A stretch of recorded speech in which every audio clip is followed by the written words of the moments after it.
રાજકોટ જિલ્લામાં ભેળસેળિયા તત્વોની હવે ખેર નહીં। ફૂડ પ્રોડક્ટ બનાવતી 3 ડેરીમાં રૂરલ એસઓજીએ દરોડા પાડ્યા। 3.11 લાખથી વધુની કિંમતનો અખાધ ખોરાકનો જથ્થો ઝડપવામાં આવ્યો છે। Jay Khodiyar dairy and food product, Shriji corporation, Shapar વેરાવળમાં તપાસ હાથ ધરવામાં આવી। બજરંગ ડેરી, સડક પીપળિયામાં પણ એસઓજીએ ચેકિંગ કર્યું હતું।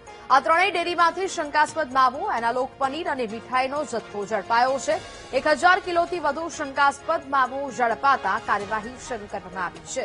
રાજકોટ જિલ્લામાં ભેળસેળિયા તત્વો વિરુદ્ધ કાર્યવાહી કરવામાં આવી રહી છે। ફૂડ પ્રોડક્ટ બનાવતી 3 ડેરીમાં રૂરલ એસઓજીએ દરોડા પાડ્યા છે। 3.11 લાખથી વધુની કિંમતનો અખાધ ખોરાકનો જથ્થો જપ્ત કરવામાં આવ્યો છે।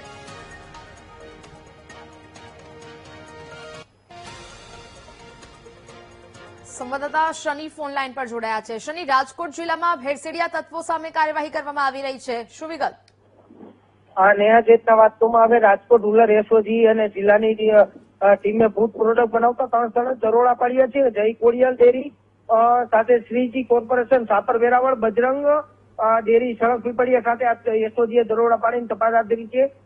ત્રણેય ડેરીમાં શંકાસ્પદ માવાનો જથ્થો અને એનાલોગ પનીર, જે હાલમાં રાજ્ય સરકાર દ્વારા પ્રતિબંધ મૂકવામાં છે, એનાલોગ પનીરનો જથ્થો છે તે પકડ્યો હોવાનું અત્યારે વાત સામે આવી છે ને તેનો નમૂના માટે પરીક્ષણ માટે મોકલી દેવામાં આવે છે। 3.11 લાખથી વધુ નો આ જે મુદ્દામાલ અત્યારે કબજે કરીને 1000 કિલોથી વધુ શંકાસ્પદનો જથ્થો પકડી પાડવામાં આવે છે અને તમામનો નમૂના માટે અત્યારે મોકલી દેવામાં આવ્યા છે। જી ને બિલકુલ શનિ, જાણકારી બદલ આભાર।